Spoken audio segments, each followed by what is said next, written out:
Bonjour à tous, à circonstances exceptionnelles, dispositif exceptionnel, et c'est donc dans ma chambre que je vous invite. Et j'ai également la chance d'inviter un invité de caractère, un invité bien connu. Bonjour à toi, Vincent Mignereau. Bonjour Olivier, merci pour ton invitation. Merci à toi de l'avoir accepté. Alors, est-ce que tu peux te présenter pour les 4 ou 5 personnes qui ne te connaissent pas encore? Je te remercie. Donc moi je suis, on va dire, un essayiste. J'essaie de proposer de la matière à penser d'une façon générale sur l'existence et en particulier sur l'écologie et le risque d'effondrement. J'ai un statut administratif qui est celui de chercheur indépendant, mais ce n'est pas une revendication d'être un chercheur. Il faut avoir un statut, donc j'en ai un. Mon statut, c'est vraiment plutôt d'être essayiste. J'ai été à l'origine, avec Joël Lecomte, d'un groupe Facebook qui s'appelle Transition 2030, et j'ai fondé l'association Adrastia, qui s'inquiète du risque d'effondrement, une association qui est désormais présidée par Laurent Hayet. Voilà, pour me présenter simplement autour du sujet écologique et de risque d'effondrement. Très bien, je te remercie. Alors, est-ce que la crise actuelle, la crise sanitaire liée au coronavirus, conforte plutôt les idées que tu avais avant, ou est-ce que ça a changé des choses dans ton opinion, dans ta façon de penser les choses? Alors, on va certainement pas dire qu'il y a eu que la situation conforte quoi que ce soit. Il faut d'abord, avant d'utiliser la situation pour confirmer ou infirmer ses propos, penser la difficulté de la plupart des citoyens qui sont confrontés directement au virus, à la maladie, et puis tout simplement au confinement, qui est une épreuve, hein, qui est quelque chose qui n'est pas simple à gérer, même si on verra après coup que ça ne sera certainement pas une épreuve aussi insurmontable que bien d'autres au cours de l'histoire de l'humanité. Quoi qu'il en soit, est-ce que ça a changé, est-ce que ce moment a ou va changer mes préconçus ou mes idées ou mes propositions théoriques? Pour l'instant, non, même si je suis extrêmement vigilant à essayer de comprendre ce qui se passe aujourd'hui à l'aune de ce qui s'est passé dans l'histoire, par le passé, et surtout essayer de distinguer ce qui relève d'une forme de fatalité, d'inéluctabilité, ou de ce qui relève d'une forme de choix, de liberté d'action, de marge de manœuvre. Alors là, on est au cœur de l'événement, donc on n'a aucune réponse à ces questions-là, mais en tout cas, c'est ce que j'essaye de faire, de distinguer ce qui est de l'ordre de l'inévitable, et de voir la marge de manœuvre que l'humanité peut avoir face à de telles circonstances critiques, comme voilà, la circulation d'un virus. Est-ce que tu veux bien résumer un petit peu enfin, ce qui te caractérise, ce qui caractérise ta pensée par rapport aux autres personnes qui pensent l'effondrement? Alors ça demanderait beaucoup de temps pour développer cette simple question. Comment dire, j'essaye de comprendre le risque d'effondrement comme étant, enfin, voilà, les derniers apports que j'ai pu faire sur la question sont de l'ordre de la distinction claire entre ce qui relève de ce qui est inéluctable, hein, c'était la question précédente, et ce qui est évitable. Donc on n'a pas la réponse pour la situation du coronavirus, mais dans l'absolu, mes éventuels apports pour l'effondrement, c'est de différencier ce qui relève d'un grand déclin, d'un grand processus de déclin, ce à propos duquel, enfin, ce pour lequel je pense que nous ne pourrons pas éviter. Voilà, nous ne pourrons pas éviter un grand déclin, un grand processus de déclin, parce que la planète est finie, le climat va impacter le rendement agricole, etc. Ça, c'est la part inéluctable de l'avenir. En revanche, ce qui relève d'un effondrement, au sens de perte de contrôle, de perte de maîtrise, de déliquescence de la société, de délitement des institutions, de chaos social, de chaos guerrier, de chaos de guerre civile ou de guerre internationale, toutes ces choses-là sont des variables d'ajustement et qui peuvent ou pas, en fonction des circonstances, en fonction de la culture des pays, en fonction des moyens des pays, être parées, être compensées, être voilà, traitées pour éviter un effondrement réel. En fait, voilà, ce qui est important quand même à comprendre dans la grande théorisation autour de l'effondrement, c'est que ce qu'on appelle effondrement généralement dans l'histoire, ce sont de grands processus de déclin qui se sont déroulés sur des décennies, voire des siècles pour certaines civilisations. Nous, avec le recul, nous appelons ça un effondrement. Mais un effondrement, ce sont souvent que des moments au cours de ces grands processus de déclin. Et ces moments-là sont circonstanciellement évitables ou voilà, tempérables, si le mot existe. Et ce sont bien deux choses différentes, un déclin et un effondrement. Est-ce que tu as des auteurs clés qui ont mené, enfin qui ont permis de forger ta pensée? Je pense par exemple à Joseph Tainter qui a sa propre définition de l'effondrement, ou alors Jared Diamond qui a étudié des effondrements. Est-ce que ce sont des auteurs qui ont, voilà, qui t'ont aidé à penser ces choses-là de façon théorique? Alors oui, mais je vais peut-être en surprendre quelques-uns. Peut-être l'auteur qui a le plus marqué mon imaginaire d'effondrement, ce n'est pas un auteur ni théoricien, ni scientifique, ni philosophe, c'est assez philosophe finalement. C'est un auteur de bande dessinée, c'est Franquin avec ses idées noires.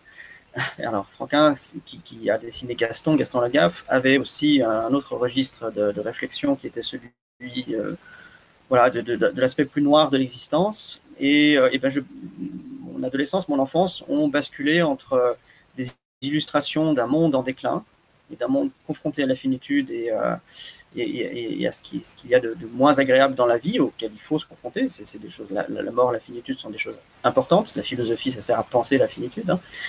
Et puis l'univers plus drôle de Gaston Lagaffe est beaucoup plus léger. Et voilà, mon existence a souvent basculé entre les deux, oscillé entre les deux. Et bon, les auteurs classiques, évidemment, Tainter ou Diamond, ou bien sûr le rapport Meadows, qui lui, alors pour le coup, parle d'un grand déclin, d'un grand processus de déclin, et pas en tant que tel d'un effondrement. Hein. C'est ce modèle, c'est ce dont parle ce modèle-là, pas forcément d'un effondrement.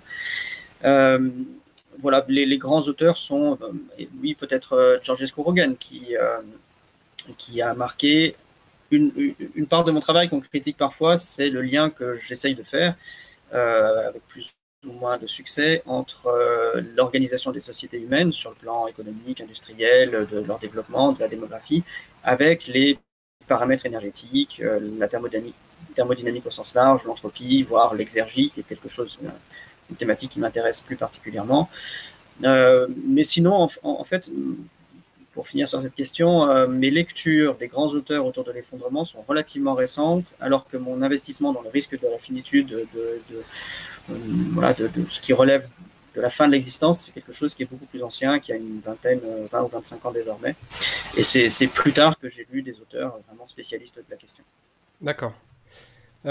Aujourd'hui, on voit donc dans cette période de confinement notamment beaucoup d'articles, d'éditos, d'appels de personnalités ou non à des grands changements. On voit d'ailleurs même le président de la République hier dans son discours qui parle de grands changements, qu'il va falloir changer, évoluer, etc., changer de paradigme. Il a même dit sans idéologie. Euh, euh, Est-ce que tu penses que tous ces appels au changement ont des chances d'aboutir, ou est-ce que c'est un peu de nouveau de toute façon les mêmes gens qui appellent au changement et les mêmes gens qui vont réellement changer? Alors, parmi les critiques qui sont faites à mon travail, des critiques que j'entends, mais que je défends parce que je ne manque pas totalement d'arguments pour le faire, c'est l'idée que on a l'impression que les idées changent le monde. Nous, notre société, notre culture occidentale, on a l'impression que lorsqu'on pense quelque chose et qu'on le projette sur le réel, c'est ça qui transforme le réel. On a un petit peu l'habitude de dire que le capitalisme a été un choix d'une partie de la population, qu'il a été imposé exclusivement. Alors, je ne dis pas qu'il n'y a pas eu de stratégie pour l'imposer, mais je dis aussi que le capitalisme a rencontré un monde qui lui a permis de se déployer. Donc, il y a pour moi co-construction entre le monde réel, le monde économique, la démographie et des moyens qui ont été utilisés pour augmenter la capacité de charge de la planète avec des moyens industriels, économiques, spéculatifs, financiers, la propriété, tout ce qu'on sait du capitalisme. Mais je tiens bien à dire qu'il n'y a pas, à mon sens, de certitude du tout que lorsqu'on a une idée, elle transforme le monde.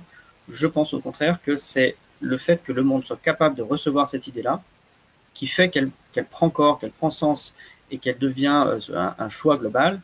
Et a posteriori, on a tendance à se dire, ah, cette idée, eh bien, elle a transformé le monde. Alors qu'en fait, c'est le monde qui était prêt à l'accueillir et elle a été construite en fonction des circonstances. Donc les circonstances sont pour moi quelque chose d'absolument fondamental dans à la fois ce qui permet aux idées d'apparaître et en même temps ce qui fait ou pas qu'elles peuvent prendre corps. Et alors aujourd'hui, tout le monde beaucoup appellent à des grandes réformes, à ce que le monde change, le modèle économique change, que nous réduisions la voilure sur le plan de la production de richesses, de destruction du milieu. Sauf que, comme je viens de l'exposer brièvement, je ne crois pas que la pensée ait la capacité de changer tous les paramètres existentiels auxquels nous nous confrontons. Et suite à ce coronavirus, il y en a quelques-uns qui ne vont pas changer de façon assez certaine. Alors, pour ceux qui ne vont pas changer, pour les paramètres qui ne vont pas changer, on va dire que ce sont les conditions essentielles à l'existence, qui sont l'alimentation, la santé et la sécurité. Ces trois paramètres, ces trois conditions à l'existence, elles vont devoir être assurées pour 8 milliards d'humains, peut-être 9, peut-être 7 au cours du siècle prochain, enfin au cours de ce siècle, 6, 5, mais en tout cas, ces trois conditions-là ne vont pas changer. Un autre paramètre qui ne va pas changer, c'est la mondialisation. Contrairement à ce qu'on pense, un grand processus de déclin, même si l'énergie vient à manquer, ça n'est pas un processus de démondialisation, à mon sens. C'est moi qui apporte cette hypothèse. Ça n'est pas un processus de démondialisation, c'est un processus de ralentissement des échanges dans un monde qui restera tout à fait mondialisé, enfin dans une économie qui restera tout à fait mondialisée très très très longtemps, jusqu'à ce que nous n'ayons plus les moyens physiques ou énergétiques de nous déplacer sur de grandes distances. Mais ça n'arrivera que très très tard. En fait, les humains se déplacent à l'échelle des continents depuis 3, 4, 5, 6 000 ans. On le faisait à la période antique, à la fois du commerce et la guerre entre l'Europe et l'Asie. C'est juste que ça prenait beaucoup plus de temps. Donc, aujourd'hui, ce qui ne va pas changer après la nécessité de nourrir, de nourrir 7, 8, 9 milliards d'humains, c'est que la rivalité entre les communautés va rester mondialisée, même si le monde ralentit. Ça veut dire que toutes les communautés vont devoir assurer l'alimentation, la santé et la sécurité de leurs citoyens, de leurs membres, en tenant compte du fait qu'ils vont être toujours rivaux sur l'appropriation des ressources nécessaires pour assurer l'alimentation, santé et sécurité à une échelle mondiale qui va rester mondiale, même si un jour le pétrole vient à manquer ou si on refait des échanges avec d'autres moyens ou des moyens beaucoup plus lents. Et donc, les appels à la réforme, les appels au changement vont se confronter à ces paramètres-là qui ne vont pas changer.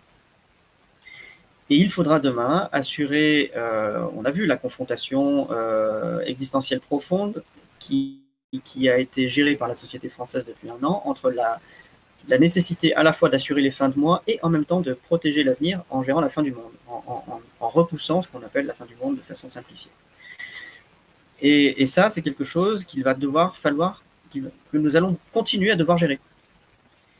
Et si nous devons le gérer alors que la tension sur les ressources est aujourd'hui sensiblement la même que demain, il n'est pas sûr que d'autres modèles politiques, économiques ou financiers puissent se déployer à cause de la pression de cette rivalité qui, elle, ne va pas changer du jour au lendemain. Ça ne veut pas dire que je ne souhaite pas qu'il y ait pas de changement, que je ne souhaite pas je souhaite qu'il n'y ait pas de changement, pardon. Ça veut dire que ce changement-là est indexé à des paramètres sur lesquels on n'a pas la main. Et pas à court terme, en tout cas, c'est certain. Donc, on verra dans quelle mesure je pourrais le développer au fil de cet entretien, mais il faut bien se désinvestir de cette idée construite par la culture occidentale qu'il suffit de penser quelque chose, de se battre pour quelque chose, que ce à quoi on croit, à l'idéal auquel on croit, il suffirait de se battre pour cet idéal pour qu'il finisse par devenir applicable. En fait, ça n'est pas certain. Il faut aussi changer le monde dans lequel cet idéal va devoir s'appliquer. Et du coup, si j'ai bien compris ce que tu nous as dit, tu ne crois pas spécialement à une rupture soudaine, par exemple, des échanges commerciaux internationaux. Alors, par exemple, parce que la monnaie n'arriverait plus, ou ne serait-ce que le réseau qui gère la monnaie, Internet, etc., pourrait avoir une rupture soudaine. Tu crois que les échanges vont continuer dans un monde mondialisé, même si ça va ralentir au fur et à mesure? Alors, on ne peut rien prophétiser, il faut bien rappeler ça. Je ne peux pas dire il ne va pas y avoir d'effondrement, comme je l'ai évoqué, c'est-à-dire de rupture qui fasse que Internet s'effondre, par exemple, avec une réaction en chaîne sur tout le reste de la société. Je ne peux pas prophétiser que la guerre des prix sur le pétrole ne va pas bousculer suffisamment l'extraction du pétrole pour qu'elle ait du mal à se relever. Je n'en sais rien. C'est des choses dont tout le monde parle aujourd'hui. Je ne peux pas dire, ça ne va pas advenir. Ce que je pense ou ce que j'observe, c'est une beaucoup plus grande résilience des sociétés qu'on pourrait le craindre, et qu'on pourrait le craindre souvent dans la sphère collapso. Et on pourrait imaginer que la société ne soit pas aussi résiliente qu'elle l'est. C'est un discours qui est assez fréquent chez beaucoup d'auteurs contemporains, de penseurs contemporains du risque d'effondrement.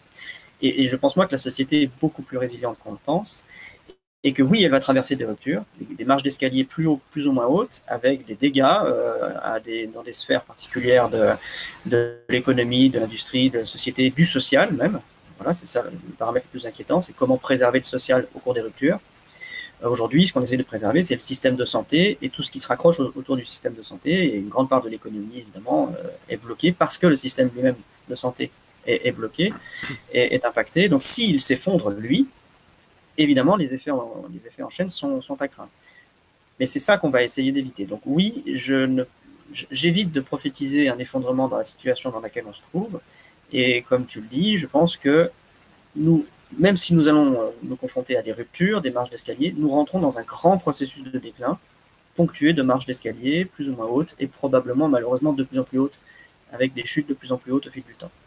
Et donc tu penses, question subsidiaire, est-ce que tu penses que ce serait prématuré aujourd'hui de repenser des systèmes commerciaux d'échange avec des bateaux à voile, avec à carriole pour du local, etc., etc. Il ne faut se brider sur aucune option. Voilà, la force de la pensée, elle ne peut pas changer le réel à court terme. Il y a certains paramètres sur lesquels elle n'a pas la main, la pensée évidemment, hein, ce dont je parlais précédemment. Mais par contre, mieux elle anticipe les risques, quels qu'ils soient, mieux on sera préparé, évidemment. Donc oui, un jour, l'humanité n'aura plus accès au pétrole pour des échanges mondialisés. Je ne sais pas quand ça arrivera. Mieux elle se sera préparée, cette humanité, à maintenir des échanges commerciaux avec d'autres moyens que le pétrole, mieux elle s'en sortira. Il n'y a aucun doute là-dessus. Aujourd'hui, je ne crois pas qu'il soit pertinent de dire dans les années qui viennent, on va circuler à cheval et à carriole. C'est ça, en fait. Il faut arriver à arbitrer. Alors, la plus grande difficulté, sans doute, dans les arbitrages, c'est celui entre le court terme et le long terme. Et à court terme, il y a beaucoup d'options qui sont choisies dans la sphère, on va dire, collapso ou effondriste, qui sont des options inefficaces totalement à court terme, mais qui pourraient avoir leur pertinence dans longtemps. Simplement, les investir à 100% aujourd'hui, par exemple, investir totalement une résilience et une autonomie agricole à toute petite échelle aujourd'hui, c'est quasiment suicidaire. C'est-à-dire que le retour d'expérience qu'on a sur de nombreuses personnes, voire groupes ou familles qui ont fait ce choix-là ces dernières années, se retrouvent dans des situations de précarité et d'insécurité très grandes, y compris sur le plan alimentaire, ce qui est paradoxal. Donc voilà, il y a des choses qui seront pertinentes sur le long terme, qu'on peut commencer à investir prudemment pour justement pouvoir les mettre en place, en œuvre, à un moment stratégique important. Concernant l'alimentation, je fais une petite incise. Elle va aussi rester mondialisée très longtemps. Probablement que c'est la calorie alimentaire que les communautés humaines échangeront encore le plus à grande échelle, ne serait-ce qu'à cause du risque climatique, qui va avoir des effets aussi terribles qu'imprévisibles et probablement aussi imprévisibles que générant des besoins à l'international. C'est ça que je voulais dire. Le risque climatique fait qu'une région pourra être gravement inondée ou une autre gravement en sécheresse, ce qui va ruiner la production. Et ces communautés qui dépendraient de cette production-là elles n'auront pas le choix en fait, négocier à l'international des calories, des céréales, de l'alimentation, sans quoi elles seraient exposées, alors là pour le coup, à des risques d'effondrement réels et concrets. Donc il est fort probable que l'alimentation reste très très longtemps mondialisée. Ça ne veut pas dire qu'on ne peut pas dès aujourd'hui penser et mettre en œuvre une résilience locale, c'est pas incompatible, mais je suis de ceux qui pensent que l'hybridation des modèles et des échelles est absolument nécessaire pour avoir justement une augmentation de la résilience globale des sociétés. Et ne pas penser de façon binaire, hyper locale ou uniquement mondialisée, ça mène, à mon sens, à des échecs conceptuels et concrets. C'est passionnant ce que tu dis justement sur le court terme et sur le long terme, parce que enfin, ceux qui connaissent ma chaîne le savent, moi je m'intéresse beaucoup à tout ce qui est écolieu et donc recherche locale sur l'autonomie et la résilience. Et une des questions qu'on peut se poser dans un écolieu, c'est est-ce que si on a besoin de creuser un trou, est-ce qu'on loue une mini-pelle ou est-ce qu'on y va à la main parce que si on loue une mini-pelle, bah, on est encore dans le système actuel et donc on prépare pas notre autonomie. Mais en même temps, si on a envie d'aller vite, il vaut mieux louer la mini-pelle que de le faire à la main parce qu'une marche, c'est quand même pas rapide à creuser. Du coup, ouais, est-ce que tu aurais quelque chose à dire justement sur ce rythme entre le court terme et le long terme, si on veut être dans un écolieu? Donc tu sembles dire qu'il ne faut pas aller vers la radicalité entre guillemets, donc ne pas aller trop vers la recherche d'autonomie directe. Est-ce que tu aurais des conseils éventuellement à donner là-dessus sur la recherche entre le court terme et le long terme, entre la radicalité de notre action ou la continuité régulière? Alors, le conseil, si jamais j'ai des conseils à donner, ce qui serait assez présomptueux, parce que moi je suis plutôt quelqu'un qui est assis derrière son bureau, plutôt que quelqu'un qui est dans le concret, donc vraiment je me garderais bien de donner des conseils à ceux qui ont fait de vrais changements de vie, ce qui n'est pas mon cas, donc je serais prudent.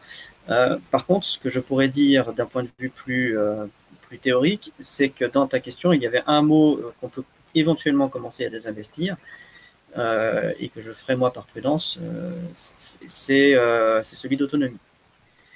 Et en fait, l'autonomie, contrairement à ce qu'on pense, c'est quelque chose qui n'est pas... on a tendance à se projeter dans le modèle des chasseurs-cueilleurs, dans le modèle de vie des chasseurs-cueilleurs qui, selon notre point de vue, était autonome sur le plan alimentaire et était voilà, indépendant de tout paramètre extérieur qui venait les empêcher de se nourrir comme ils le souhaitaient. Et en fait, ils n'étaient pas du tout autonomes, au sens de ils n'écrivaient pas leurs lois tout seuls.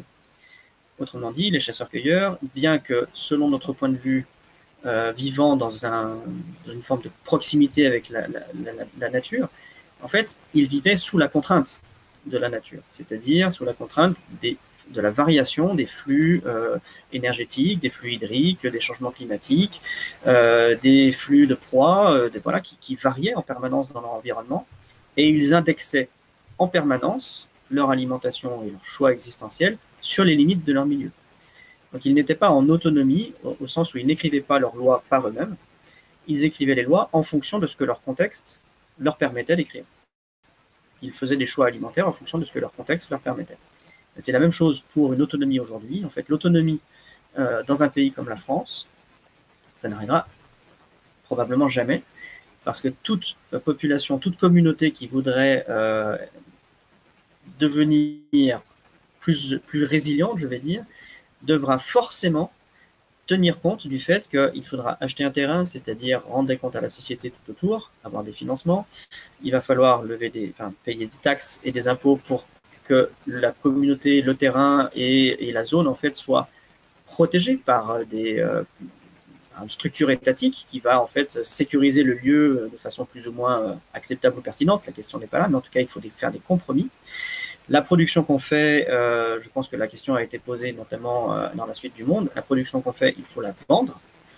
Sans quoi, si elle n'est pas vendue au même prix, sans avoir les mêmes taxes que ceux qui sont dans le système, eh ben, on est en concurrence, en rivalité, et ça pose problème dans les interactions qu'on a avec le territoire et les autres personnes qui fréquentent le territoire. Donc en permanence, en fait, on va devoir faire des compromis et adapter cette autonomie qu'on espère à en fait un contexte qui va forcer à écrire des lois en fonction de paramètres sur lesquels on n'a pas la main. On en revient toujours à cette question-là. On n'a pas la main sur tous les paramètres qui régissent notre organisation. Voilà, éventuellement ce que je pourrais donner comme conseil pour toute initiative de résilience qui n'est pas la même chose que l'autonomie. Et du coup, est-ce que tu as une époque ou un imaginaire que toi tu viserais si tu devais aller dans ta transition? Est-ce que c'est le Moyen-Âge? Est-ce que c'est les chasseurs-cueilleurs dont tu parlais? Enfin, est-ce que voilà, tu as un imaginaire collectif que les gens connaissent et réussissent à appréhender que tu viserais plus que les autres? Alors, avant de les déconstruire, j'avais les mêmes illusions que n'importe qui et les mêmes fantasmes. Et j'étais très prompt, d'ailleurs je l'ai écrit, j'étais très prompt à m'imaginer redevenir chasseur-cueilleur. Et justement, dans ce double fantasme à la fois d'autonomie et de liberté. On projette cette image de nos ancêtres qui vivaient dans des conditions très très affranchies des contraintes modernes, de la technique, du pouvoir hiérarchisé, de la coercition, de la publicité, et on s'imaginait ces gens beaucoup plus libres que nous. On peut avoir cet imaginaire-là, et je l'ai eu. Donc oui, j'ai pu avoir ce type de fantasme. Aujourd'hui, j'appelle ça des fantasmes parce que en comprenant quels étaient les modes d'interaction de ces communautés avec leur milieu, eh bien ces communautés-là subissaient d'autres formes de coercition ou de limitation ou de contraintes que les nôtres, mais elles existaient aussi. Et elles étaient même, d'une certaine façon, beaucoup plus intériorisées dans leur société, parce que par exemple, si les communautés de chasseurs-cueilleurs ont pu réguler leur adaptation dans leur milieu au sens de ne pas trop impacter leur milieu, c'est aussi parce qu'ils intériorisaient des formes de régulation démographique qui allait depuis la castration jusqu'à la gestion de la maternité et l'avortement, en passant par ce qu'on considère être le pire, évidemment, c'est le meurtre ou le sacrifice. Donc, il faut bien comprendre que l'essentiel, si on veut avoir un imaginaire opératoire pour demain, c'est évidemment d'investir des mondes fantasmés et sympathiques, mais de voir quelles sont leurs limites pour les rendre applicables et les rendre concrétisables. On parlait avant de tout ce qui était appel au changement, etc. Et dans tous ces appels, on voit qu'il y a des courants idéologiques, voilà, des choses complètement différentes. C'est-à-dire qu'il y en a qui vont appeler à un État plus fort, qui va plus prendre en main justement la gestion de la société. D'autres qui vont appeler à une disparition plus de l'État sur un modèle anarchique. On voit des personnes... beaucoup de personnes qui pensent à la technologie, à la R&D, là, il faut absolument aller vers la R&D, vers les énergies vertes pour s'en sortir. D'autres qui vont dire, oula, c'est plutôt la sobriété totale qui va nous intéresser.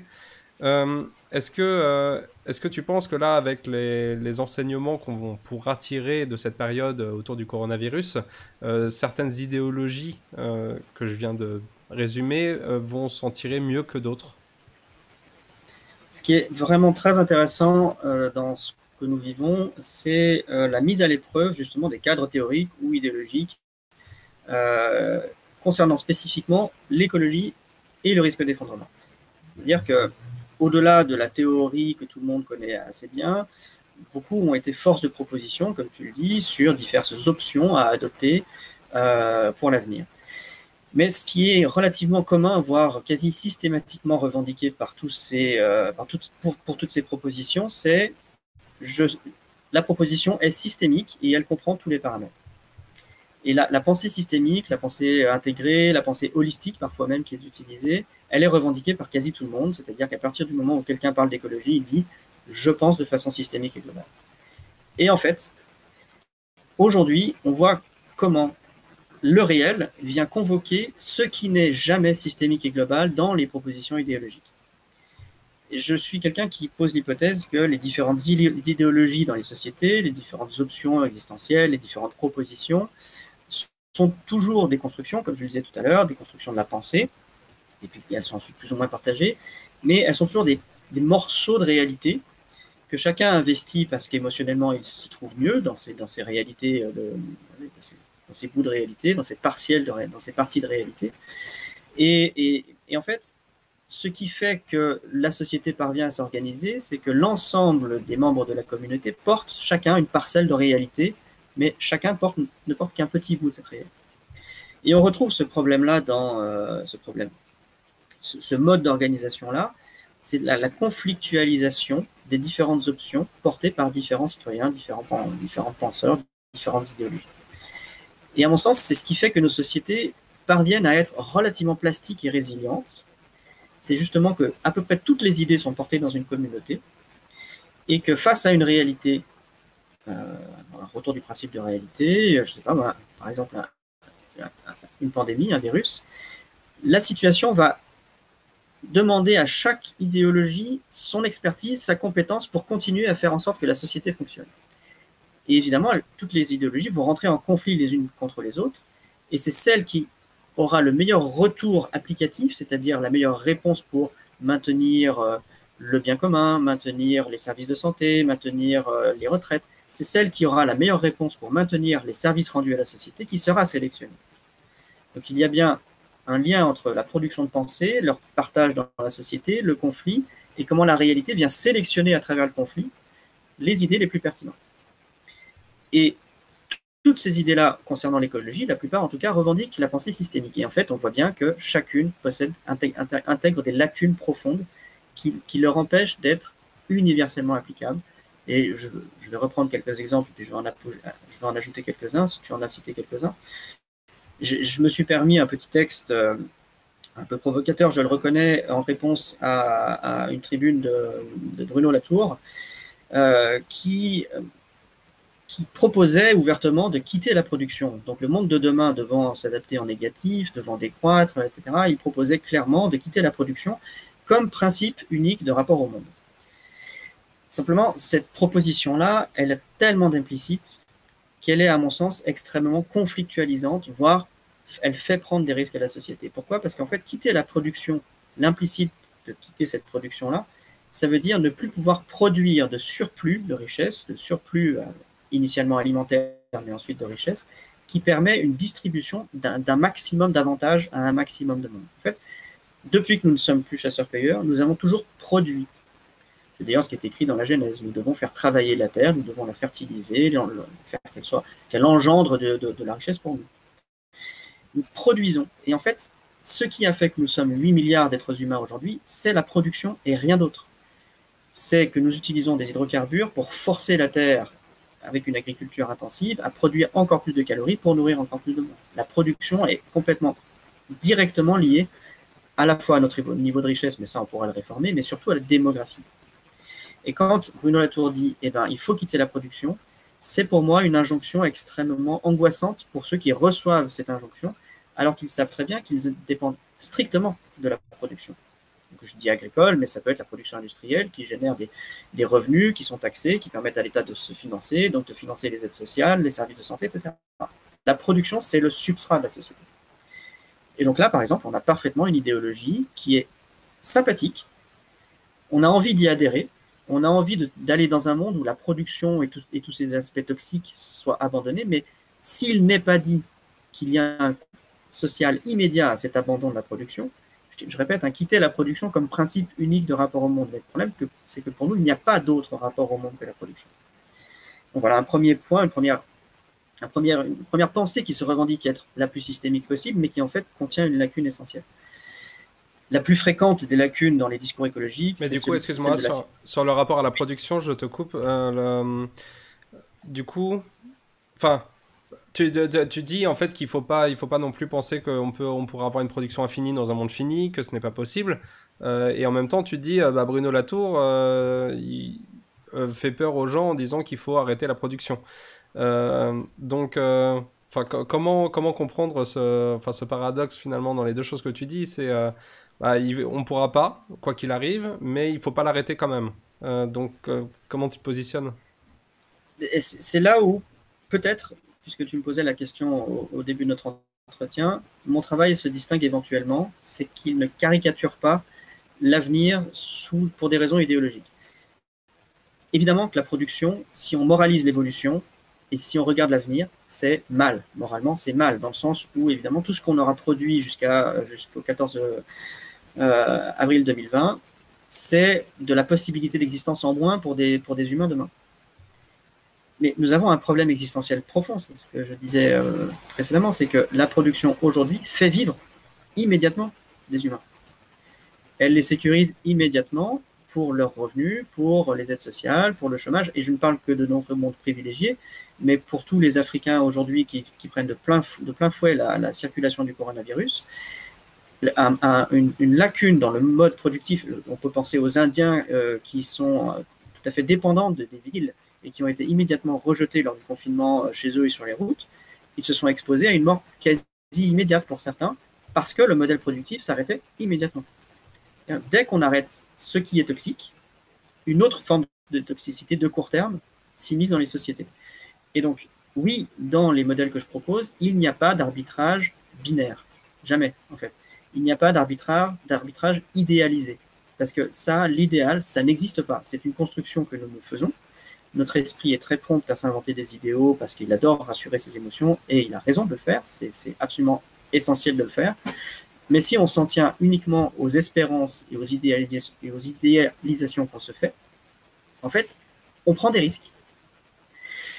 Si effectivement on est un citadin et qu'on va faire une société permacole du jour au lendemain au nom d'un idéal, on prend des risques en fait. Parce que cet idéal-là, comme je le disais précédemment, ne correspond pas à l'ensemble des contraintes réelles de l'application de cet idéal. Donc la production, c'est terriblement angoissant de le dire comme ça, mais c'est la vérité. Elle va devoir se maintenir à l'échelle des revendications sociales. Et nous verrons que l'échelle de ces revendications sociales, comme on l'a vu après les Gilets jaunes et avant le Covid, à peu près sur toute la planète, des révoltes sociales sont apparues sur les critères des revenus. Ce sont des révoltes sociales qui aimeraient faire tomber le capitalisme, mais qui en même temps en ont besoin pour assurer des revenus, en appui sur une production, c'est-à-dire quelque chose qui détruit l'avenir.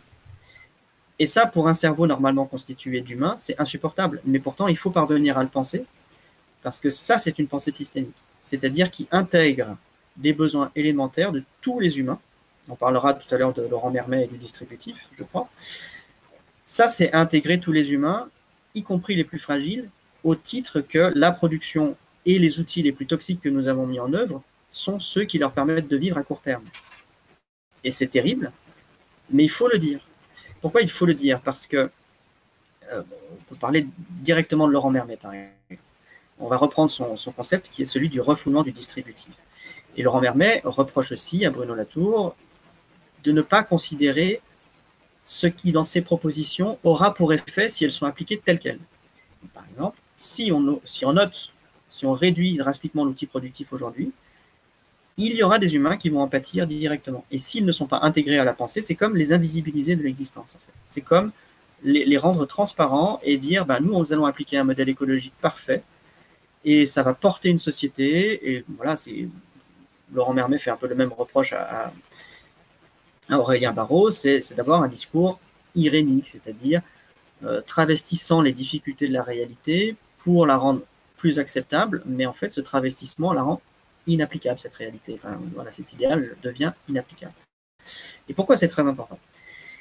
Parce que quand on a des propositions de cette nature-là, iréniques, qui ne prennent pas en compte une partie de la réalité, et que des personnes souffrent de non prise en compte de la réalité, ces personnes vont convoquer d'autres récits qui vont répondre à ce qui n'est pas pris en compte dans les premiers récits iréniques, idéalisés, naïfs, voilà, de Bruno Latour, Aurélien Barraud, parfois Pablo Servigne, ou d'autres récits très enjolivés et très sympathiques, que j'aime bien. Enfin, j'ai rien contre a priori. Simplement, ils sont inapplicables, ils génèrent une angoisse, et cette angoisse-là ne peut pas être conservée telle quelle par les peuples, et ils ont raison.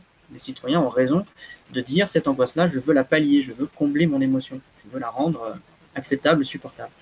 Et s'ils n'ont pour seul interlocuteur en face d'eux que des partis qui vont avoir des récits qui répondent à ces questions-là, mais de façon funeste, voire dramatique, c'est-à-dire par exemple des partis d'extrême droite qui vont désigner un coupable, ou des partis extrêmement productivistes qui, à l'inverse de l'abandon de la production, vont augmenter encore la pression productive pour satisfaire à court terme les salariés et les ouvriers, ou alors une angoisse qui va devenir totalement, peut-être même, qui va s'investir totalement de récits délirants, comme des récits transhumanistes, ou alors croissancistes à l'infini, tous ceux qu'on connaît, libéraux absolus. Et bien là, en fait, on n'a rien résolu. Si on génère de l'angoisse parce qu'on énonce un récit trop naïf, et que cette angoisse-là se convertit dans un investissement de récits absolument toxiques pour nos sociétés continuent sur le même chemin totalement délétère pour le long terme. Et du coup, la transition doit se faire sur plusieurs générations ou ne doit pas se faire? C'est ça que tu veux dire? Alors, la rythmicité, je ne la connais pas. Ce que je peux promouvoir, c'est de faire en sorte que chaque partie,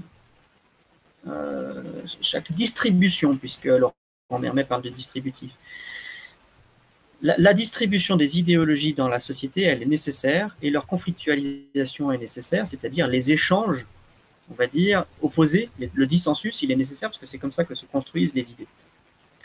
Mais si nous continuons à les conflictualiser dans une polarité qui les oppose et qui rend impossible le dialogue, là, nos sociétés vont se cliver et s'effondrer parce que le tissu social ne tiendra plus.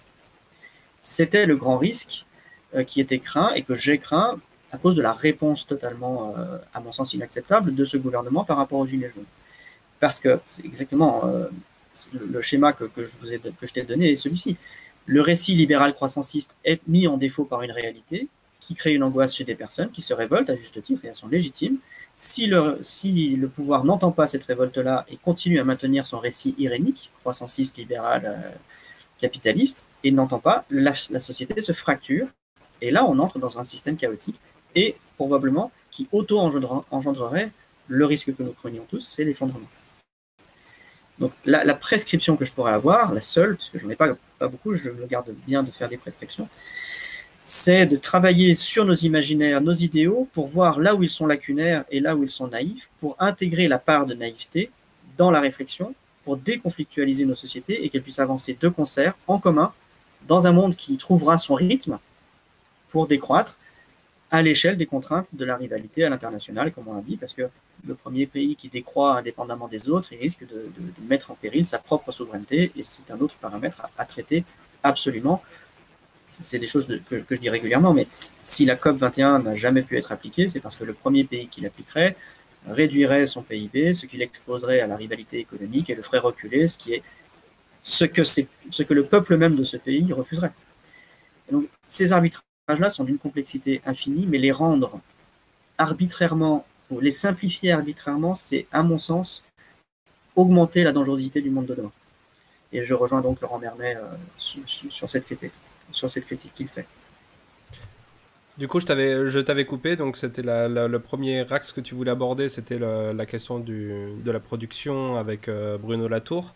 Mais du coup, il y a les autres axes sur l'apport de la technologie versus la sobriété, etc. etc. Tu disais que tu avais des exemples à développer.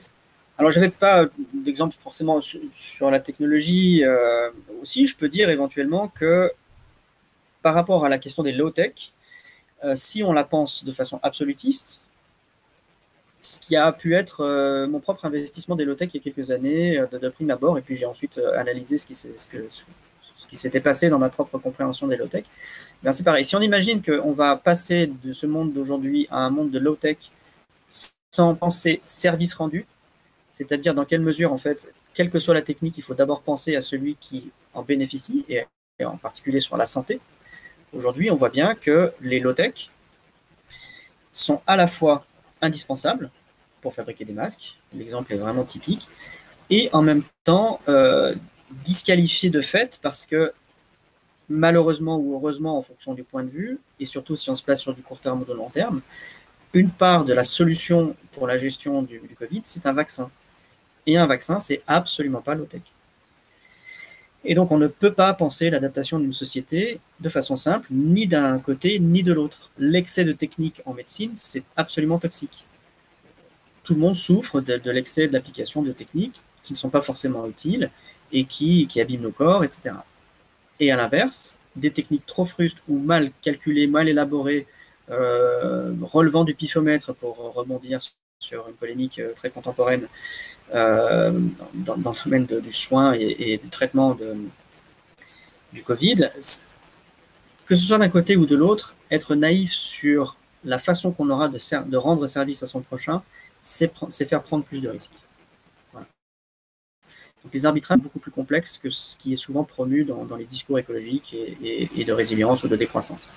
Alors j'avais évoqué un autre paramètre qui est la sécurité, mais c'est évidemment quelque chose qui est toujours occulté dans la construction des discours écologiques, parce que réintégrer le paramètre de la sécurité, c'est réintégrer que nous ne sommes pas souverains dans la gestion de notre appropriation des ressources.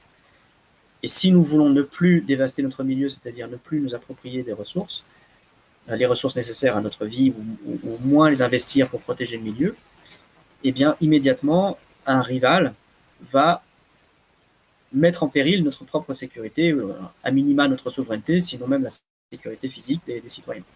Ça, c'est l'autre paramètre qui n'est quasiment jamais pris en compte dans l'écologie. Je salue Pablo Servigne pour son travail, évidemment, et puis pour son honnêteté dans sa capacité à intégrer progressivement ce qui était opposé à ses propres prescriptions du passé. Alors, je l'ai souligné sur un post dans les réseaux sociaux, mais j'ai été très étonné de lire Pablo Servigne faire appel à l'État, revendiquer que l'État pouvait être absolument nécessaire en période de crise, alors que j'avais le sentiment, et je crois avoir bien lu Pablo Servigne, que les modèles de résilience étaient fondés sur cette image qu'il utilise souvent, qui est faire tomber les grands arbres pour faciliter la pousse des petites, faciliter l'émergence des petites pousses et des mondes plus petits, plus autonomes, plus résilients. Et alors, avec ce qu'il appelle un mycélium, c'est-à-dire un réseau. Donc il n'est pas naïf, il sait bien que la mondialisation, ou en tout cas les grandes échelles ne vont pas disparaître, mais en tout cas les grandes structures étaient censées disparaître au profit de l'effondrement pour laisser la place aux petites structures plus résilientes de s'organiser, qui puissent s'organiser. Et aujourd'hui, Pablo Servigne intègre que le retour du principe de réalité à cause du Covid fait que, dans certaines circonstances, les macrostructures sont absolument nécessaires. Et il écrit lui-même que l'État peut être un outil absolument indispensable pour maintenir les services minimums à une population fragilisée par une pandémie. Et donc là, on est sur des basculements idéologiques, clairement, qui sont initialement totalement opposés, mais c'est très intéressant de voir comment, face à la réalité, ils se remarient et se recomposent pour refaire une pensée systémique qui n'existait pas au préalable. C'est mon point. Ou qui se donnait l'impression d'exister, mais qui n'existait pas vraiment, n'intégrant pas, pour des raisons idéologiques que je respecte, certaines parties de la réalité. Et en fait, la réalité, c'est toujours l'intrication de tous les paramètres. Donc, oui, l'anarchie en tant qu'option politique, mais oui aussi l'État, parce que l'État a son utilité, a fortiori que nous sommes très nombreux et que nous avons des problèmes complexes à gérer. D'ailleurs, les historiens, je pense à Greber ou Scott, montrent très bien les interactions complexes, mais toujours dépendantes, au fil notamment du développement de l'agriculture, entre des structures plus résilientes, anarchiques, moins hiérarchisées, et les structures centralisées étatiques. Il y a eu toujours cohabitation, voire coopération, pour reprendre un terme en vogue, entre ces structures-là, parce qu'il était à leur avantage réciproque de partager de la compétence ou du service rendu, comme on le disait précédemment avec les low-tech. Donc voilà, à mon sens, à chaque fois qu'on a une pensée binaire écrivée, on est à côté de l'applicabilité d'une idée. Et voilà, je parlais de coopération et d'entraide. Le Covid, aujourd'hui, nous montre que l'entraide et la coopération ne sont pas des valeurs morales, à aucun moment. Ce sont des stratégies dont on perçoit à la fois évidemment les avantages et les limites, dès lors qu'on enlève la surcouche morale ou idéalisée. C'est toujours le même problème. Quand quelque chose est idéalisé, souvent, c'est que ce n'est pas la réalité dont on parle. Et aujourd'hui, on a très bien vu qu'au Brésil ou en Italie, très rapidement, quand les villes étaient disloquées parce que les services n'étaient plus rendus à des personnes qui avaient faim, immédiatement, les structures qui rendaient service, c'était des réseaux qui étaient déjà présents dans les milieux, parfois issus du réseau de trafic de drogue ou du marché noir, enfin tout ce réseau qui fonde un peu l'arrière-plan des sociétés, qui est toujours omniprésent. Je crois que c'est 12% de l'économie française qui est faite par le marché parallèle, l'économie parallèle. Donc c'est pas du tout négligeable et c'est omniprésent et c'est par essence une structure très rhizomique, très mycélionique, pour reprendre les termes de Pablo Servigne. Et donc là, on a de la résilience, mais sur les valeurs morales, je ne suis pas sûr qu'on les partage vraiment avec les structures mafieuses, les réseaux de trafic de drogue, etc. Et il y a d'autres échelles. À l'échelle mondiale, on voit déjà apparaître en temps de crise d'autres réseaux de coopération sur la fabrication et la vente de médicaments frelatés. Ce qui est un ajout, et ce sont des structures parfaitement coopératives, extrêmement résilientes et immédiatement prêtes à la moindre crise pour réagir et prendre la main sur toute la part du réel qui n'est plus justement traitée, gérée par le pouvoir centralisé, et par le cadre moral d'une société, etc. Et ces structures-là sont des structures d'entraide immédiatement prêtes. Et donc, là encore, quand on émet un récit positiviste, je dirais, sur des stratégies en disant bah, ces stratégies-là, il faut les investir parce que c'est bien et c'est comme ça que nos sociétés vont être résilientes et s'en sortir, en fait, là, on voit bien dans un retour du principe de réalité que, étant donné que ces stratégies-là ne sont pas morales, elles peuvent être très bien investies par des groupes qui n'ont pas que des bonnes intentions, loin s'en faut. Voilà, donc c'est ce que je voulais souligner par rapport à cette confrontation entre les différentes théories, les différentes idéologies, et ce qui était déjà compris dans les théories, c'est-à-dire une pandémie, et comment cette pandémie vient montrer dans chacune des théories ou idéologies là où sont les lacunes, et comment finalement, pour rester intégrée à une pensée systémique, chacune de ces théories ou idéologies doit intégrer ce qu'elle avait plus ou moins choisi de ne pas intégrer au préalable. Et parce que le réel, c'est toujours la totalité de ce qui existe. On n'a pas le choix. Et donc oui, il faut intégrer que l'État, c'est utile. Peut-être que pendant un temps, comme ça a été le cas dans les années 90 en Russie, lors de l'effondrement de l'URSS, après l'effondrement de l'URSS, peut-être que pendant un temps, des structures qui n'ont pas une morale qu'on pourrait partager ont permis à la société d'amortir un peu leur chute. Mais c'est le genre de choses qu'il faut penser et pouvoir dire. Sans quoi, on risque de ne pas avoir la visibilité sur elle et de ne pas pouvoir reprendre la main sur le plan moral une fois que la société se reconstituera. Des gens ont mangé en Russie grâce au réseau mafieux, alors que l'État ne pouvait plus assurer derrière. Donc il faut bien penser que la complexité d'un système ne se base pas initialement sur de la morale. Et ensuite, si on veut remoraliser le monde et servir son prochain au mieux, il faut bien intégrer absolument tout ce qu'on dissimulait au préalable. Ok, du coup, enfin, je comprends bien ton point de vue, mais du coup, en fait, j'ai l'impression que la réponse, ma question sera un peu provocatrice, je suis désolé. La réponse, c'est le fameux pragmatisme à la Macron, c'est-à-dire, en tout cas, Macron se présentait comme ça en disant, bah, moi, je suis pragmatique, je vais prendre toutes les données d'un problème et je vais essayer de sortir la solution la plus pragmatique à tout ça. Bon, du coup, Vincent Mignereau, si tu avais le pouvoir entre les mains, si tu étais président de la République en France, comment t'envisagerais ce problème justement de la transition, des problèmes climatiques, etc. Et comment tu ferais évoluer les choses de façon à ne pas à créer ces dissensions dans le principe de réalité, tout en agissant. Je, la différence fondamentale entre Macron et moi, c'est l'arrière-plan idéologique. Ce que je fais moi dans ce que je vous ai expliqué là, dans ce que je t'ai expliqué là, c'est confronter mon arrière-plan idéologique à une réalité. Mon arrière-plan idéologique, c'est de, comme je le disais avec les low-tech, avec ce que j'ai au préalable énoncé à propos de servir son prochain, c'est justement que par définition, le réel est intégré et que toute la communauté humaine fait corps. Ça, c'est mon idéologie. Ou plutôt, c'est mon constat et c'est même ma théorie, c'est-à-dire que, et on me le reproche souvent, c'est que l'humanité est une espèce unique et que si elle veut se confronter à l'ensemble des épreuves qu'elle doit traverser, elle doit considérer tous ses acteurs, tous ses individus. L'arrière-plan idéologique de Macron, quelle que soit la surface, le vernis, l'arrière-plan idéologique de Macron, c'est qu'on peut très bien se passer d'une certaine partie de la population au titre de la valeur capitaliste, au titre de l'actionnariat, au titre des dividendes, etc. Les arrière-plans idéologiques sont très différents. Par contre, oui, moi, dans ce que je promeus, qui est deux choses en fait. Penser au dernier des existants qui souffre le plus de l'existence des plus riches, penser à lui d'abord. Et ensuite, ne pas être naïf sur le fait que cet existant-là est aussi dépendant d'une production.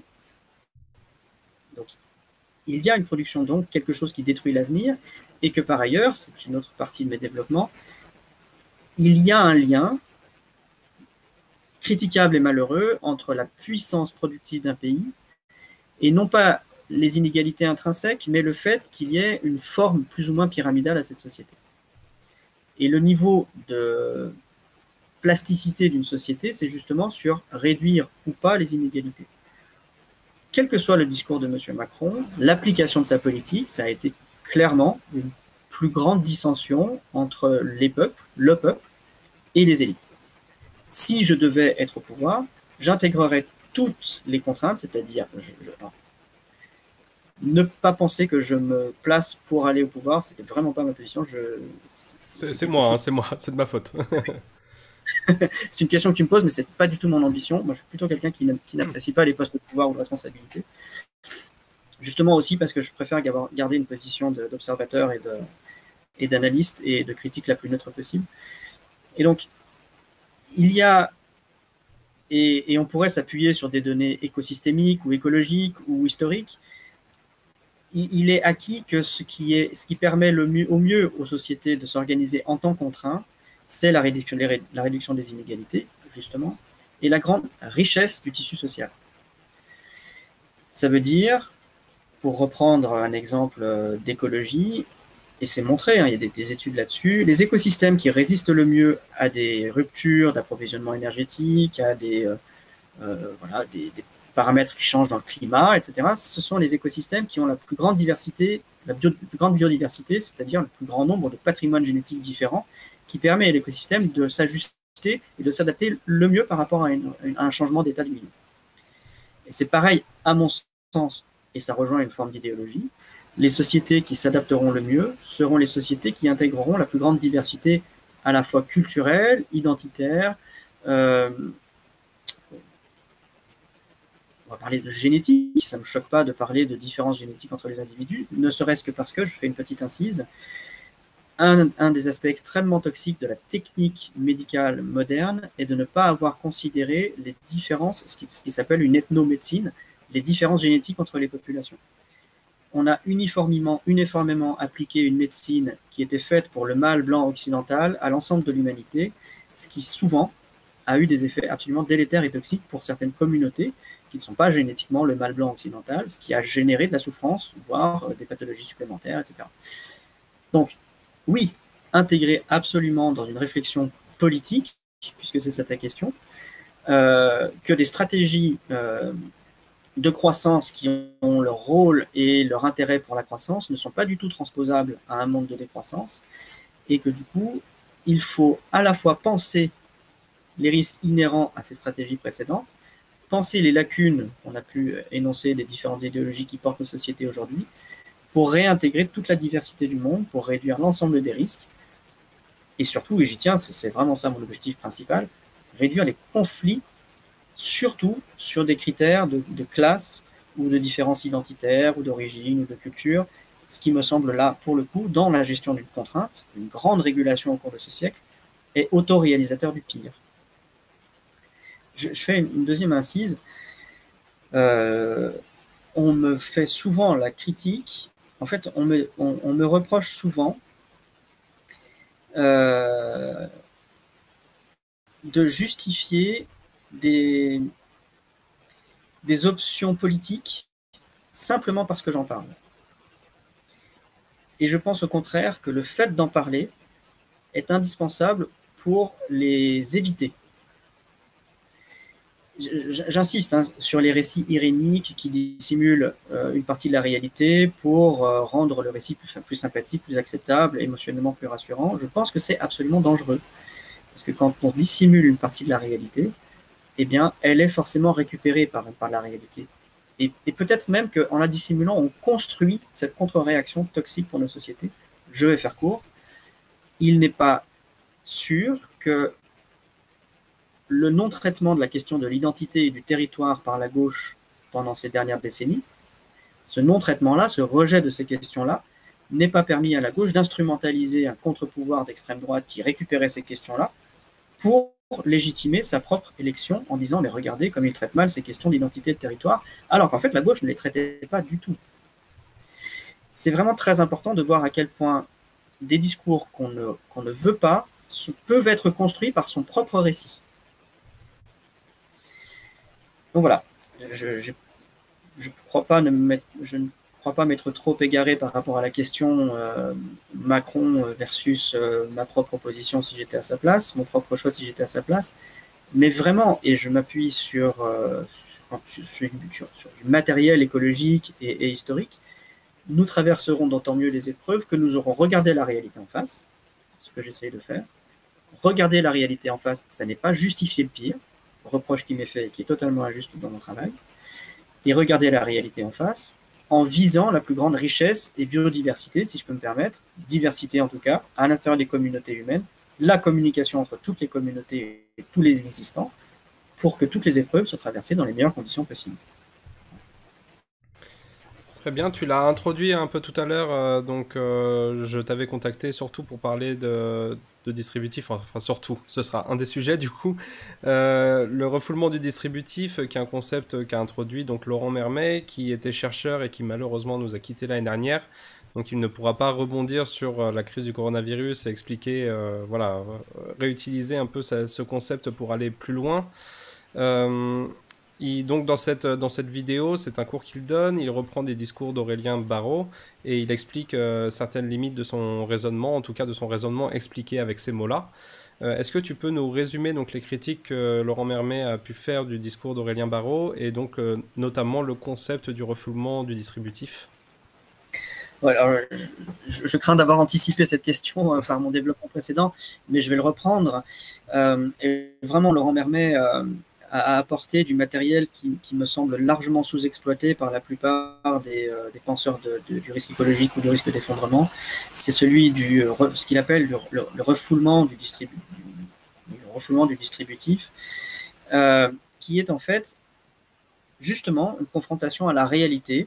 Alors je vais reprendre les travaux de Jared Diamond, non pas son livre Effondrement, mais son livre Des inégalités parmi les sociétés, qui montre comment, justement, la construction historique qu'on peut regretter, qu'on peut déplorer, la question n'est pas là, mais la construction historique des inégalités est extrêmement fortement indexée à la propriété géographique des territoires, à la propriété climatique des territoires, à la richesse des sols, à la productivité des sols, à la possibilité d'avoir une irrigation ou pas, etc., etc. Et évidemment que les sociétés qui ont cru, pour des raisons plus ou moins fortuites, dans des situations les plus avantageuses, sont celles qui ont acquis les meilleurs potentiels de déploiement et de développement, y compris culturels, c'est-à-dire les plus grands potentiels de domination, que ce soit économique ou culturel. Et ce distributif, c'est une fonction, on va dire, un paramètre écologique essentiel. Je vais faire une incise encore à nouveau. Le distributif, au niveau planétaire, je vais l'illustrer de cette façon-là. L'Amazonie, qui par ailleurs pourra s'effondrer dans les années qui viennent pour des raisons climatiques, pousse sur un sol très pauvre. Donc, en termes de distributif, elle a accès à peu de ressources distribuées sur son territoire, pour parler un peu, voilà. Vous avez compris l'image. Les ressources en minéraux sont peu distribuées sur la surface terrestre de l'Amazonie. Les ressources minérales qui permettent à l'Amazonie de pousser, à la forêt de pousser, proviennent du Sahara, grâce au vent qui traverse l'Atlantique. Donc le vent balaye le Sahara, le sable monte dans l'atmosphère, traverse l'Atlantique et retombe en pluie sur l'Amazonie, ce qui la fertilise et lui permet de pousser. C'est ça le distributif. Ça veut dire que les ressources permettent ou ne permettent pas l'existence. C'est ça le distributif. Et le refoulement du distributif, selon Laurent Mermet, c'est énoncé comme, justement, il le dit à propos d'Aurélien Barraud. Alors si Aurélien Barraud, tu entends cette vidéo, je m'en excuse, mais je suis obligé de faire cette critique à ton travail. D'une part parce que je ne suis pas le seul à la faire, et d'autre part parce que je pense cette critique nécessaire. Quand on énonce qu'il suffit de changer un tout petit peu ses revenus et que ça ne va pas grandement changer nos modes de vie pour arriver à un mode de vie soutenable sur le plan écologique, sans considérer que déjà un vrai mode de vie soutenable, c'est diviser sensiblement par 10 les revenus d'un citoyen français, et que par ailleurs, cette division par 10, c'est beaucoup plus facile à faire pour quelqu'un qui a un revenu qui peut être divisé par 10 sans tomber dans la pauvreté, que pour quelqu'un qui est déjà dans la pauvreté. C'est ça le refoulement du distributif. Et dans les récits qu'on entend, il est traité de la même façon l'idéal écologique du retour à un mode vertueux d'adaptation à la réalité, alors qu'il ne peut pas être vertueux pour tout le monde de la même façon. C'est ça qui est très important. Et on ne peut pas dire qu'on pourrait arriver à un monde plus vertueux pour tout le monde en ne faisant qu'aplatir les inégalités et que ça ne changerait rien pour les plus démunis. Ça, c'est un présupposé, on va dire c'est un raisonnement à rebours qui n'est certainement pas vérifié. Pourquoi? Je vais le dire simplement, parce que si on réduit les inégalités, en fait, on ne peut le faire que par alors, il faut non seulement réduire les inégalités, mais de toute façon réduire la puissance productive. Et donc même si on réduit la puissance productive en réduisant les inégalités, vu qu'on produit moins, même si on réduit les inégalités, en fait le distributif n'est plus le même. On ne peut plus distribuer autant jusqu'au dernier des humains, jusqu'au plus fragile des humains, qui est à la frange existentielle de la société. Et si on ne dit pas ça et qu'on ne dit que ça va bien se passer si on fait de petits efforts, c'est générer une violence psychologique assez grande qui fait que le discours est rejeté par l'essentiel de la population. C'est ce qu'on observe pour le discours écologique depuis que le discours écologique existe dans la société. Mais du coup, je comprends pas bien ce que tu dis. C'est si on décide de prendre tous les milliardaires, de ponctionner 80% de leur fortune et qu'on redistribue à toutes les personnes qui ont le moins de ressources, pourquoi tu dis que c'est impossible de pouvoir redistribuer jusqu'aux plus basses ressources? Parce que ça, c'est une réflexion. Ça, à mon sens, c'est un raisonnement absolutiste et toute chose égale par ailleurs. Alors que, comme je le disais au préalable, il y a un lien certainement entre la forme des sociétés et leur puissance productive. Et possiblement, plus les sociétés en période de croissance génèrent d'inégalités qui tirent tout le monde vers le haut, mais avec une société qui se pyramidalise, en fait, C'est ce qui permet à la société, c'est ce que j'appelle la théorie du pompage économique en opposition au ruissellement économique. Je ne crois pas au ruissellement économique, plus personne n'y croit. Par contre, le pompage économique, oui. C'est-à-dire qu'il ne faut pas être naïf sur le fait que les inégalités existent aussi pour des raisons productives, c'est-à-dire pour la capacité des sociétés, justement, à avoir une tête pyramidale puissante sur le plan rival contre d'autres communautés pour assurer l'appropriation des ressources dans les milieux extérieurs. Et donc, il y a certainement un lien entre cette verticalité de l'organisation et le fait que cette verticalité de l'organisation permette à des élites et à leur richesse de maintenir une puissance rivale avec d'autres communautés qui sont aussi pyramidales, puissance rivale qui permet de maintenir l'appropriation des ressources et donc de pomper les ressources sur les territoires pour les rendre transformables par les différentes couches de population, ce qui permet de distribuer de la richesse dans l'ensemble de la société. Et donc, on a deux objectifs pour gérer une transition selon les termes idéaux. Réduire la production, donc réduire le PIB, et réduire les inégalités. Mais ça a un double impact. Réduire la production, c'est moins de richesse à distribuer, tout court, et potentiellement réduire les inégalités, ça ne se fait pas. Je ne dis pas que ce n'est pas faisable, je ne dis pas qu'il ne faut pas le faire, mais je dis que dans l'état de la rivalité mondialisée, c'est aussi possiblement réduire la puissance compétitive d'un pays face à d'autres qui, eux, ne vont pas réduire leurs inégalités et conserver des élites extrêmement puissantes, voire agressives, belliqueuses, et qui vont simplement, sous le prétexte que notre pays réduirait, et à juste titre, ces inégalités, simplement racheter plus de terres que la Chine rachète déjà des terres et des bois.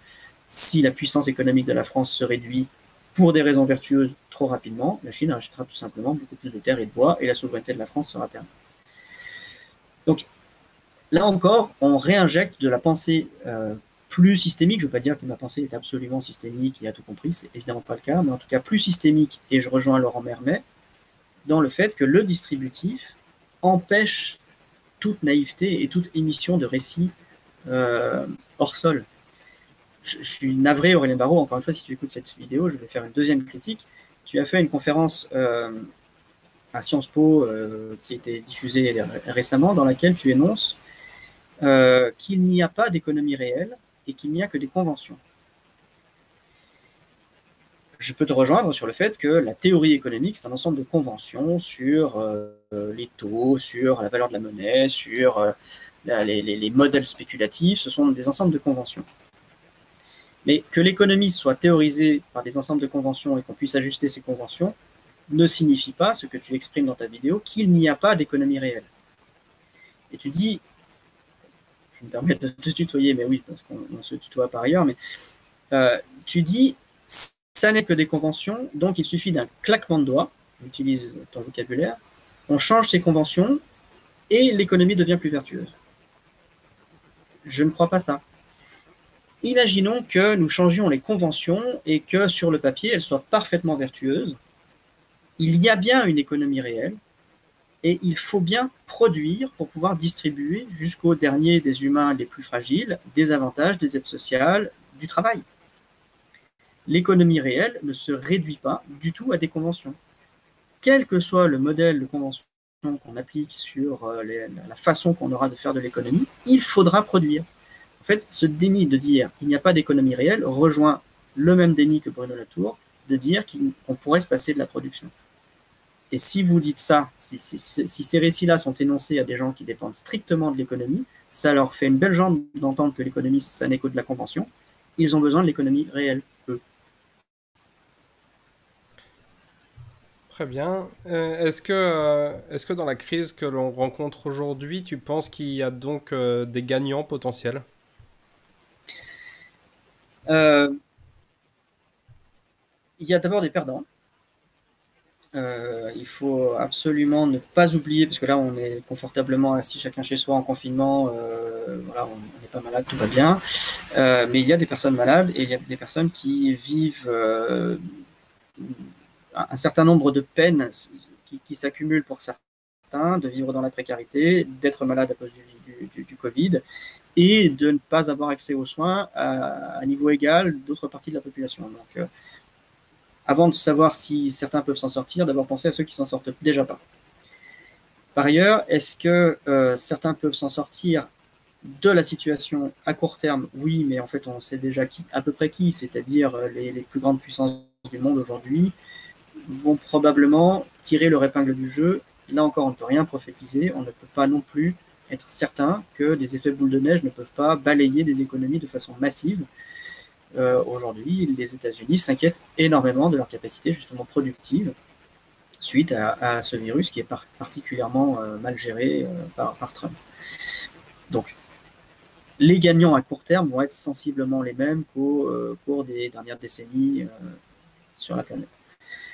En revanche, à long terme, les gagnants du court terme probablement vont tomber, très probablement vont tomber. Nous faisons partie d'ailleurs des gagnants de court terme, hein. Nous faisons partie des sociétés les plus privilégiées, nous avons les moyens de faire une visioconférence grâce à Internet et nous vivons dans un grand confort, nous faisons partie des privilégiés. Donc à court terme, possiblement, nous sommes beaucoup moins exposés que déjà souffrent quantité d'Africains aujourd'hui à cause du Covid. Mais à long terme, il faut se rappeler le modèle Handy, Human and Nature Dynamics, qui montre une courbe, alors je ne peux pas la montrer là, mais qui est assez intéressante, et qui justement, c'est un modèle qui étudie les inégalités en fonction de paramètres écologiques, et surtout en fonction du fait que au bout d'un certain temps, les ressources peuvent manquer.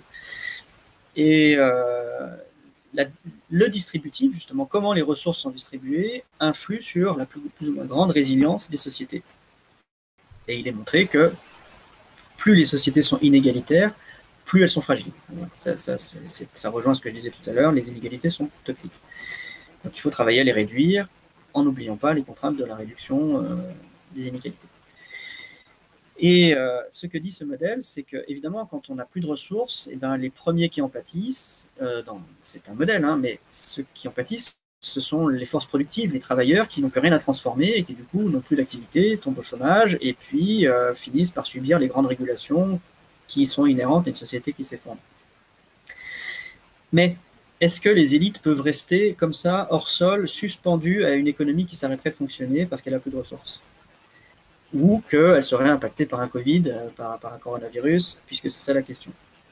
À long terme, non. En fait, les élites sont aussi strictement dépendantes de la force productive. C'est ce que j'appelle la théorie du pompage économique. C'est-à-dire qu'on ne peut pas rester tout en haut d'une pyramide si on n'a pas un socle de production de richesse.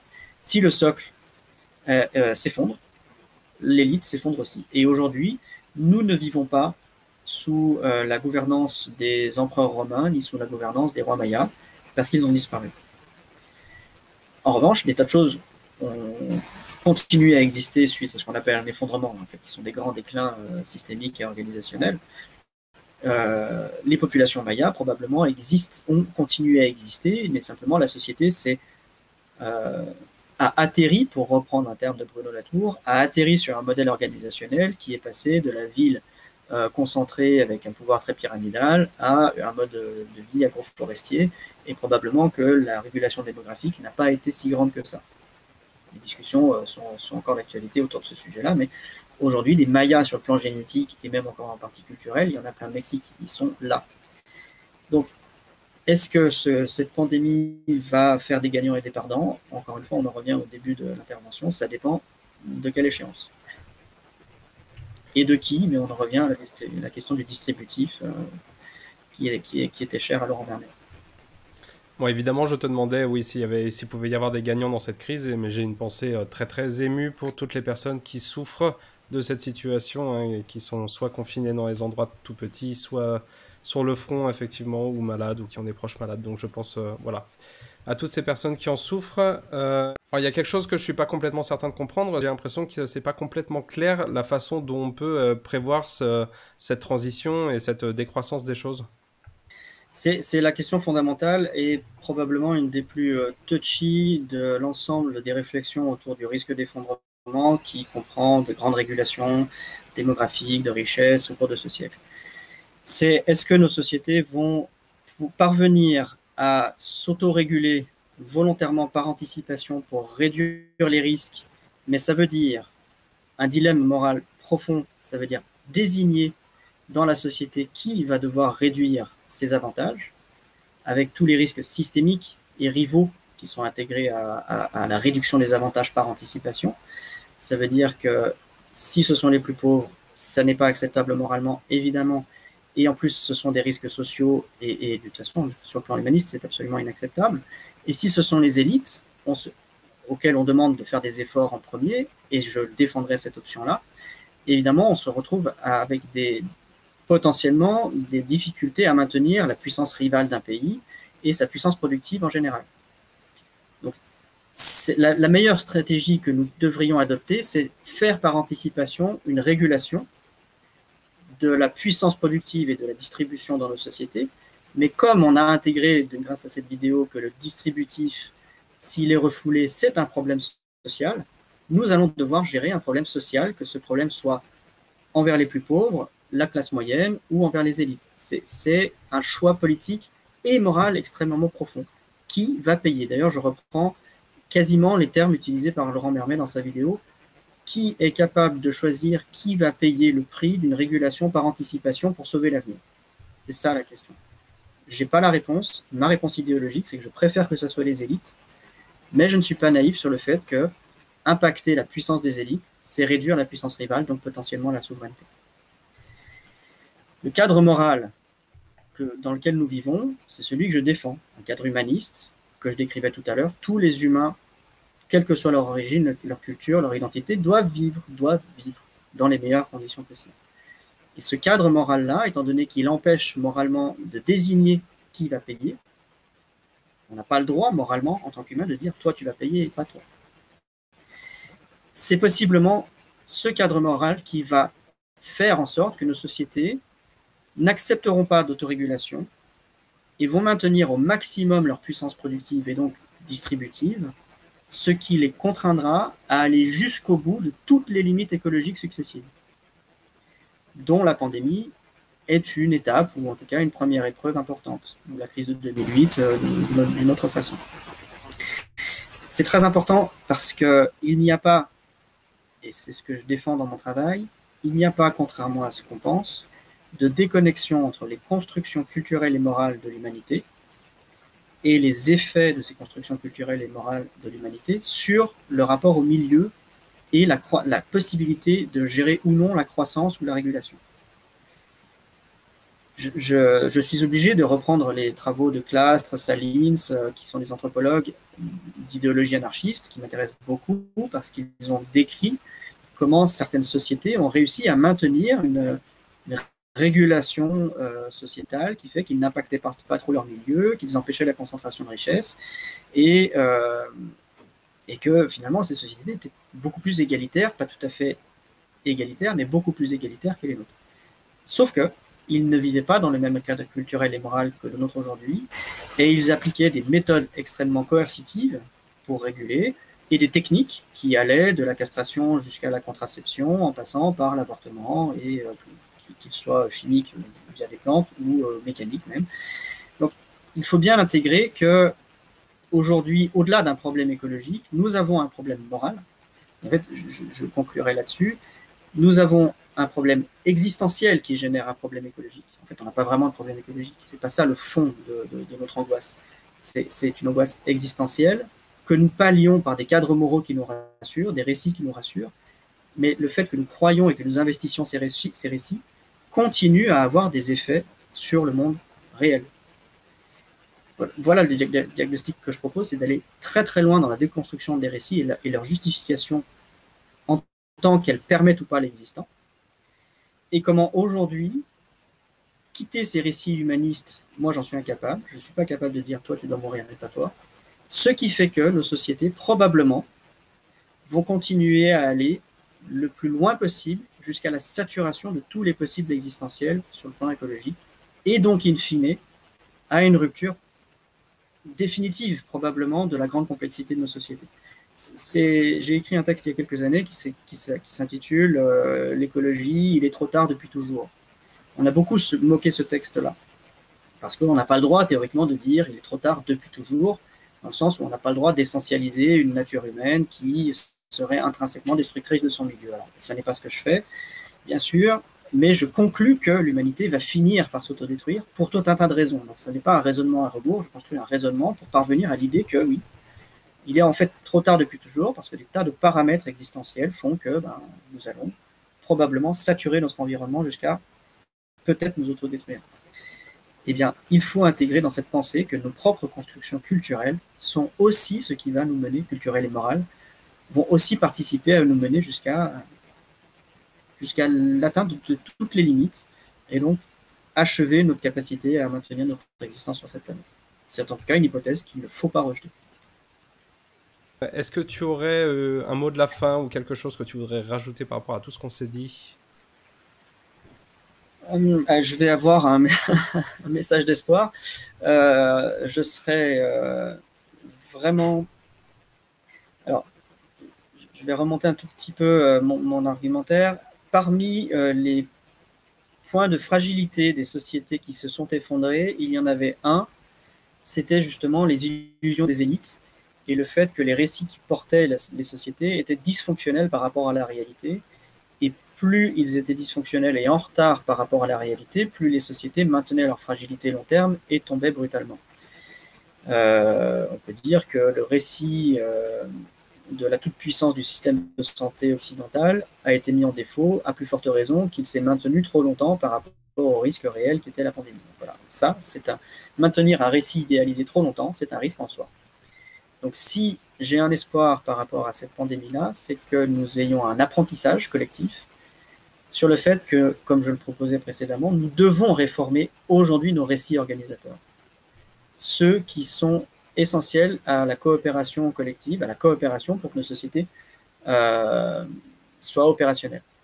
Si on ne les réforme pas, si on ne les débarrasse pas de toute leur scorie de déni et de fantasmes, de fantasmagorie, en soi, ces récits-là sont des risques. Et voilà, c'était le développement que je faisais au préalable. Essayons de tirer leçon de cette pandémie en réformant nos récits organisateurs. Très bien, eh bien merci beaucoup à toi Vincent et merci à tous ceux qui ont regardé cette vidéo et n'hésitez pas à la partager et à en parler autour de vous. Merci et à très bientôt. Merci beaucoup Olivier, merci à tous. Alors sur cet écran, c'est incroyable, c'est fantastique, vous pouvez faire beaucoup de choses très intéressantes. La première, c'est cliquer sur le rond central, puis sur s'abonner. Ensuite, vous pouvez choisir l'une des 2 vidéos proposées, et la regarder, et la partager aussi, et vous abonner, et faire abonner vos amis.